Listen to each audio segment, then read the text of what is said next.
ഭാഗം 7. ജോ പോയപ്പോൾ ആശ്വാസം തോന്നി. അതേസമയം സ്നേഹനിധിയായ ഒരു മനുഷ്യനോട് ശരിയല്ലാത്ത വിധത്തിൽ പെരുമാറിയതിൻ്റെ കുറ്റബോധവും മനസ്സിൽ വളർന്നു. ആ ബോധം പക്ഷേ അധിക സമയം നിലനിന്നില്ല. ജോ പറഞ്ഞ സന്ദേശത്തിലായി പിന്നത്തെ ചിന്ത. എസ്റ്റല്ലയെ ഞാൻ കാണണമെന്ന് ഹവിഷാം ആഗ്രഹിച്ചിരുന്നു. അവരെക്കാൾ അതാഗ്രഹിക്കുന്നത് ഞാനാണ്. അടുത്ത ദിവസം തന്നെ ഞാൻ ഹവിഷാമിൻ്റെ സാറ്റീസ് വീട്ടിലേക്ക് പുറപ്പെട്ടു. എപ്പോഴും എന്ന പോലെ ഹവിഷാം ചാരുകസേരയിൽ ഇരിക്കുന്നുണ്ട്. അവിടെ എല്ലാം പൂർവ്വസ്ഥിതിയിൽ തന്നെ തുടരുന്നു. ഹവിഷാമിൻ്റെ അടുത്ത് തന്നെയുണ്ട് എസ്റ്റല്ല. ഒന്നേ നോക്കിയുള്ളൂ. എൻ്റെ ശ്വാസം നിലച്ചതുപോലെ തോന്നി. അവൾ അതിസുന്ദരിയായിരിക്കുന്നു. അവൾ തന്നെയാണോ എന്ന് സംശയിച്ചു പോയി. കണ്ണുകളിലെ ഔദ്ധത്യം വളർന്നിട്ടേയുള്ളൂ. ഞാനൊരു സാധാരണ തൊഴിലാളി കുട്ടിയാണെന്ന രീതിയിലുള്ള അവളുടെ പെരുമാറ്റം മാത്രം മാറിയിട്ടില്ല. കുറച്ച് സമയം ഞങ്ങളെ അടുത്തിരുത്തിയ ശേഷം പൂന്തോട്ടത്തിൽ ഒരുമിച്ച് നടക്കാൻ വിട്ടു. അവളുടെ ഒപ്പം നടക്കുമ്പോൾ ഞാൻ പഴയ ദരിദ്രനായ പിപ്പായി മാറി. എന്നെ നിന്ദിക്കുന്ന വലിയ സ്ത്രീയായാണ് അവൾ കൂടെ നിന്നത്. ഹെർബർട്ടുമായി ഞാൻ മല്ലടിച്ച സ്ഥലത്തെത്തിയപ്പോൾ എസ്റ്റല്ല നിന്നു. ഞങ്ങൾ തമ്മിലുള്ള പോര് അവൾ ആസ്വദിച്ചാണ് കണ്ടതെന്ന് പറഞ്ഞു. ഞാനിപ്പോൾ ഹെർബർട്ടിൻ്റെ കൂടെയാണ് കഴിയുന്നതെന്നും ഞങ്ങൾ നല്ല കൂട്ടുകാരാണെന്ന് ഞാൻ പറഞ്ഞു. അത് നന്നായി. നിന്റെ ഭാവിക്ക് അത് നല്ലതാണ്. നിന്റെ ഒപ്പമുള്ളവരെയും മാറ്റണം. ഇതുവരെ നിനക്ക് യോജിച്ച കൂട്ടുകാരല്ല ഇനി വേണ്ടത്. അവൾ അങ്ങനെ പറഞ്ഞ ശേഷം ജോവിനെയും ബിഡ്ഡിയെയും കാണാൻ പോകാമോ എന്ന് ഞാൻ ചിന്തിക്കുകയായിരുന്നു. അവരെ കാണണമെന്ന് ഉത്കടമായ ആഗ്രഹം എനിക്കുണ്ട്. പക്ഷേ എനിക്കത് പറ്റില്ല ഇനി. എസ്റ്റല്ലയുടെ വാക്കുകൾ എൻ്റെ മനസ്സിനെ മാറ്റി. എനിക്ക് അനുയോജ്യരല്ലാത്തവരെ കാണാൻ പോകരുതെന്ന് ഞാൻ തീരുമാനിച്ചു. ഒരു നായ്ക്ക് കൊടുക്കുന്ന പോലെ എനിക്ക് ഭക്ഷണം തന്നത് ഓർമ്മയുണ്ടോ എന്ന് ഞാൻ ചോദിച്ചു. അലസമായിട്ടാണ് അവൾ മറുപടി പറഞ്ഞത്. ഇല്ല, എനിക്ക് ഓർമ്മയില്ല. എന്നെ കരയിക്കാൻ ശ്രമിച്ചത് ഓർമ്മയില്ലേ? ഇല്ല, അതൊന്നും എനിക്ക് ഓർമ്മയില്ല. നിന്നെ കരയിച്ചോ ഇല്ലയോ എന്നൊന്നും ഞാൻ ഓർക്കുന്നില്ല. അങ്ങനെ ചെയ്തെങ്കിൽ തന്നെ അതൊന്നും എന്നെ ബാധിക്കുന്ന കാര്യവുമല്ല. എനിക്ക് മനസ്സ് എന്നൊന്നില്ല. ആരുടെ കണ്ണീരും എന്നെ സ്പർശിക്കുകയില്ല പിപ്പ്. എൻ്റെ ഉള്ളിൽ നിന്നും മൃദു സമീപനം ഉണ്ടാവില്ല. സഹതാപം പോലെയുള്ള ഒരനാവശ്യവും ഉണ്ടാവില്ല. മറ്റുള്ളവരുടെ ദൈന്യത്തിൽ ഞാൻ സന്തോഷിക്കുന്നത് എന്തുകൊണ്ടാണെന്ന് നിനക്ക് മനസ്സിലാവില്ല. നിന്റെ ബാല്യകാലം ജീവനില്ലാത്ത ഒരു ഇരുണ്ട അകത്തളത്തിലായിരുന്നില്ലല്ലോ കഴിച്ചുകൂട്ടിയത്. ഞാൻ അങ്ങനെയായിരുന്നു. സഹതാപത്തിൻ്റെയും ദയയുടെയും മുഖപടം കൊണ്ട് ചതിക്ക് മറപിടിക്കേണ്ട ആവശ്യമില്ല നിനക്ക്. പക്ഷേ എനിക്ക് അങ്ങനെ ചെയ്യേണ്ടതായിട്ടുണ്ട്. നിന്റെ നിഷ്കളങ്കമായ ബാലമനസ്സിന് വെറുപ്പും പ്രതികാരവും പഠിക്കേണ്ടി വന്നിട്ടില്ല. എനിക്കങ്ങനെയല്ല പിപ്പ്. അതുകൊണ്ട് എന്നിൽ നിന്നും സ്നേഹമോ സൗഹൃദമോ പ്രതീക്ഷിക്കരുത് പിപ്പ്. എനിക്ക് സ്നേഹം ലഭിച്ചിട്ടില്ല. അതുകൊണ്ട് കൊടുക്കാനുമില്ല. നീ എന്നെ വിശ്വസിക്കേ. ഇല്ലെങ്കിൽ നിനക്ക് ഖേദിക്കേണ്ടി വരും. ഞാൻ അമ്പരപ്പോടെ അവളെ നോക്കി നിന്നു. വേറെ ആരെയോ അവളുടെ മുഖം ഓർമ്മിപ്പിക്കുന്നുണ്ട്. ആരാണെന്നും മനസ്സിൽ തെളിയുന്നില്ല. സാറ്റീസ് വീട്ടിൽ നിന്നും തിരിച്ചു പോരുന്നതിന് മുന്നേ ഹവിഷാമിൻ്റെ അടുത്ത് ചെന്നു. അവരുടെ കണ്ണുകൾ മിന്നുന്നുണ്ട്. എസ്റ്റല്ല കൂടുതൽ സുന്ദരിയായിട്ടുണ്ടോ എന്ന് ചോദിച്ചു. ഉണ്ടെന്ന് ഞാൻ മറുപടിയും പറഞ്ഞു. എസ്റ്റല്ലയെ സ്നേഹിക്കൂ പിപ്പ്. അവൾ നിന്റെ ഹൃദയത്തിൽ മുറിവേൽപ്പിക്കുന്നുവെങ്കിലും നീ അവളെ സ്നേഹിക്കണം, ഹവിഷാം ആവശ്യപ്പെട്ടു. രാത്രി ഞാനൊരു സത്രത്തിലാണ് താമസിച്ചത്. ജോവിനെയോ ബിഡ്ഡിയെയോ കാണാൻ പോയില്ല. എൻ്റെ മനസ്സ് നിറയെ എസ്റ്റല്ലയായിരുന്നു. എസ്റ്റല്ലയെ എന്നെക്കൊണ്ട് വിവാഹം കഴിപ്പിക്കുകയാണ് ഹവിഷാമിൻ്റെ ഉദ്ദേശമെന്ന് ഞാൻ വിചാരിച്ചു. ലണ്ടനിലെത്തിയിട്ടും ചിന്തകൾ മാറിയില്ല. ഹെർബർട്ടിനോട് എല്ലാം പറഞ്ഞു. നീ എസ്റ്റല്ലയെ സ്നേഹിക്കുന്നുവെന്ന് എനിക്കറിയാം. ചെറുപ്പത്തിൽ സാറ്റീസ് വീട്ടിൽ സന്ദർശിച്ചപ്പോഴുള്ള സംഭവങ്ങൾ കേട്ടപ്പോഴേ എനിക്കത് അറിയാമായിരുന്നു. എന്തിനാണ് സ്നേഹിക്കുന്നത് എന്നും എനിക്കറിയാം. ഞാനും സ്നേഹിക്കുന്നുണ്ട്. ക്ലാര ബാർലി എന്നാണ് അവളുടെ പേര്.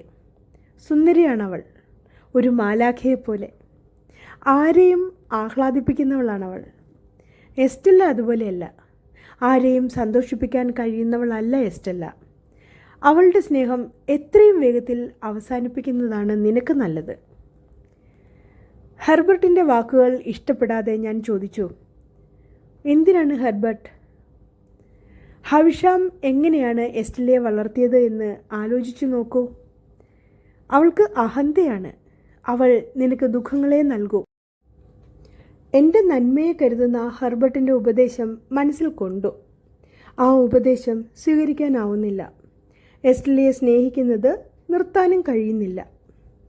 എസ്റ്റെല്ല റിച്ച്മണ്ടിൽ താമസിക്കാൻ വന്നു. കൂടെ ഒരു സ്ത്രീയുമുണ്ട്. സൽക്കാരങ്ങൾക്കും നൃത്തങ്ങൾക്കും പോകുമ്പോൾ കൂട്ടിന് ചെല്ലാൻ അവൾ എന്നെ വിളിക്കും. ഞാൻ തിരസ്കരിക്കാറുമില്ല. എസ്റ്റെല്ലയുടെ കൂടെ കഴിയുന്ന ഓരോ നിമിഷവും എനിക്ക് ദുഃഖത്തിൻ്റെ കൂടി നിമിഷങ്ങളായിരുന്നു. അവളുടെ അടുത്തിരിപ്പിക്കും, പക്ഷേ നിന്ദിച്ചുകൊണ്ടിരിക്കുകയും ചെയ്യും. ബന്ധുക്കളും മറ്റും എസ്റ്റെല്ലയെ കാണാൻ വരുമ്പോൾ അവജ്ഞയോടെയാണ് അവർ എന്നെ നോക്കുക. അത് എസ്റ്റെല്ല ആസ്വദിക്കുകയാണ് ചെയ്യുക. ആ സമയത്ത് എനിക്ക് മനസ്സിലായി ഹവിഷാമാണ് എനിക്ക് സഹായം നൽകുന്നത് എന്ന്. അവർക്കത് അറിയാമെന്നത് അവർ സ്ഥിരീകരിക്കുകയോ നിഷേധിക്കുകയോ ചെയ്തില്ല. ചെലവുകൾ വളരെ വർദ്ധിച്ചു. എനിക്ക് മാത്രമല്ല, ഹെർബർട്ടിനും അത് വിഷമമുണ്ടാക്കി. എന്നെപ്പോലെ ചെലവാക്കാൻ അവന് കഴിയില്ല. ഹെർബർട്ടിൻ്റെ ലളിത ജീവിതശൈലി നഷ്ടപ്പെട്ടു. എൻ്റെ കടബാധ്യത വർദ്ധിച്ചു. ഹെർബർട്ടിനെയും ഞാൻ എൻ്റെ ബാധ്യതകളിലേക്ക് വലിച്ചിഴിച്ച് വീഴ്ത്തി. കടം വീട്ടുന്നതിനെക്കുറിച്ച് അവന് യാതൊരു പ്രതീക്ഷയുമില്ല. ചിലപ്പോൾ ഞങ്ങൾ രണ്ടുപേരും കടം വീട്ടുന്നതിനെക്കുറിച്ച് ആലോചിക്കും. ഞങ്ങൾ ചിലവുകൾ പരിശോധിക്കും. പക്ഷേ ഒന്നും ഗുണം ചെയ്തില്ല. അങ്ങനെ ആലോചിച്ചിരിക്കുമ്പോഴാണ് ബിഡ്ഡിയുടെ കത്ത് വന്നത്. ചേച്ചി മരണപ്പെട്ടു എന്നാണ് കത്തിലെ വിവരം. ഉടനെ വീട്ടിലേക്ക് പോകണമെന്നാണ് വിചാരിച്ചത്. അതെൻ്റെ കടമയാണ്. അതുകൊണ്ട് പോയി. വീട്ടിൽ അസ്വസ്ഥനായിരിക്കുകയാണ് ജോ. എന്നെ കണ്ടതും കൈകൾ നീട്ടി എൻ്റെ അടുത്തേക്ക് ഓടി വന്നു. കരഞ്ഞുകൊണ്ട് ജോ പറഞ്ഞു, അവൾ പോയി, അവൾ പോയി. കഴിയുന്നതുപോലെയൊക്കെ ഞാൻ ജോവിനെ സമാധാനിപ്പിക്കാൻ ശ്രമിച്ചു. പിന്നെ ബിഡ്ഡിയെ കണ്ടു. ശവസംസ്കാരത്തിനുള്ള ഒരുക്കത്തിൻ്റെ തിരക്കിലായിരുന്നു ബിഡ്ഡി. എല്ലാം കഴിഞ്ഞപ്പോൾ ഞാൻ ബിഡ്ഡിയോടൊപ്പം പൂന്തോട്ടത്തിൽ പോയിരുന്നു. അവളോടും സംസാരിക്കാൻ എനിക്ക് ആദ്യം മടി തോന്നി. അതുകൊണ്ട് ബിഡ്ഡി തന്നെ തുടങ്ങി. കുറച്ച് ദിവസമായി അസുഖമായിട്ട്. ആ അപകടത്തിന് ശേഷം ഒരു വാക്കുപോലും ഇതുവരെ ആരോടും ഉരിയാടിയിട്ടില്ല. അന്ന് അവർ സംസാരിച്ചു. ജോവിനെ വിളിക്കാൻ പറഞ്ഞു. ഞാൻ ഓടിപ്പോയി ജോവിനെയും കൂട്ടി വന്നു. ജോവിനെ അടുത്തിരുത്തി. ആ മടിയിൽ തല വെച്ചുകൊണ്ട് പറഞ്ഞു, ജോ, പിപ്പിന് മാപ്പ് കൊടുക്കണം. പിന്നെ നിമിഷങ്ങൾക്കകം നിന്റെ ചേച്ചി മരണപ്പെട്ടു. ബിഡ്ഡിയുടെ കണ്ണുകൾ നിറഞ്ഞു. അവൾ കുറച്ചു സമയം കഴിഞ്ഞു പറഞ്ഞു, പട്ടണത്തിൽ ഒരു സ്കൂൾ ആരംഭിച്ചിട്ടുണ്ട്. ഞാൻ അവിടെ അധ്യാപികയാകാനാണ് തീരുമാനിച്ചത്. ഹബിളിൻ്റെ ഭാര്യയോടൊപ്പം താമസിക്കാം. ഗാർഗിയെ തൽക്കാലം ഞങ്ങൾ നോക്കിക്കൊള്ളാം. ജോ ഒരിക്കലും ഒന്നിനും പരാതി പറയാറില്ല. ശാന്തനായി ജോലി ചെയ്യും. നല്ലൊരു ഹൃദയത്തിൻ്റെ ഉടമയാണ് ഗാർഗറി. പക്ഷേ ഇപ്പോൾ ഒറ്റയ്ക്കായിപ്പോയി പിപ്പ്. ഞാൻ ഇടയ്ക്കിടെ കാണാൻ വരാം, ഞാൻ പറഞ്ഞു. അങ്ങനെ ചെയ്യുമെന്ന് ഉറപ്പുണ്ടോ പിപ്പ്? എപ്പോഴും നീ വന്ന് കാണേണ്ടതാണ്. സത്യസന്ധമായ നോട്ടത്തോടെ ബിഡ്ഡി എൻ്റെ മുന്നിൽ നിന്നു.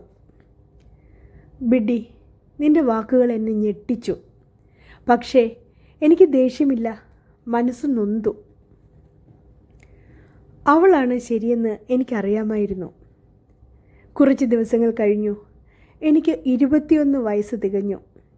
ജാഗേഴ്സ് എനിക്ക് തരാമെന്ന് പറഞ്ഞ പണത്തിൻ്റെ രേഖ ഏൽപ്പിച്ചു. ഓരോ വർഷവും 500 പൗണ്ട് കിട്ടിക്കൊണ്ടിരിക്കും. പിറന്നാൾ സമ്മാനമായി വേറൊരു 500 പൗണ്ട് കൂടി ലഭിച്ചു.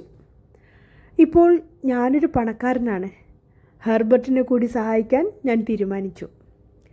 പുതുതായി സ്ഥാപിച്ച കപ്പൽ വ്യവസായത്തിൽ ഹെർബർട്ടിന് കൂടി പങ്കാളിത്തം കിട്ടുവാൻ വേണ്ടി പകുതി പണം വെമ്മിക്കിൻ്റെ സഹായത്തോടെ ഞാൻ വിനിയോഗിച്ചു. സത്യസന്ധനും സമർത്ഥനുമായ ക്ലാരിക്കർ ആണ് കമ്പനിയുടെ ഉടമ. ക്ലാരിക്കറുമായി ഞാൻ വ്യവസ്ഥകൾ ഉണ്ടാക്കിയിരുന്നു. അതുപ്രകാരം ഹെർബർട്ടിനെ കമ്പനിയിൽ പങ്കാളിയാക്കേണ്ടതാണ്. എൻ്റെ പണം കൊണ്ടാണ് ഹെർബർട്ടിന് കമ്പനിയിൽ പങ്കാളിത്തം കിട്ടിയത് എന്ന് അവനെ അറിയിക്കരുതെന്നും വ്യവസ്ഥ ചെയ്തു.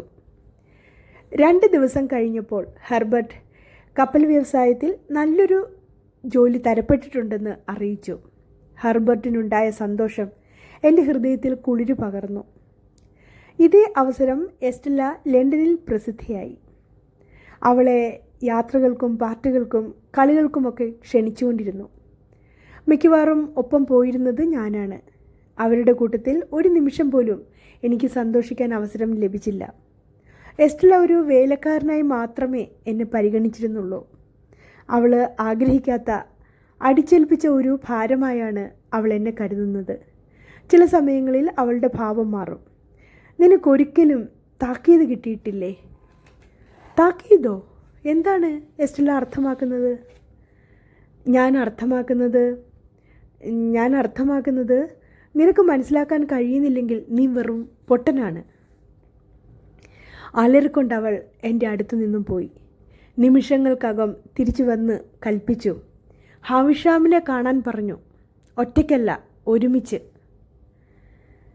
ഞങ്ങൾ സാറ്റീസ് വീട്ടിലേക്ക് പോയി.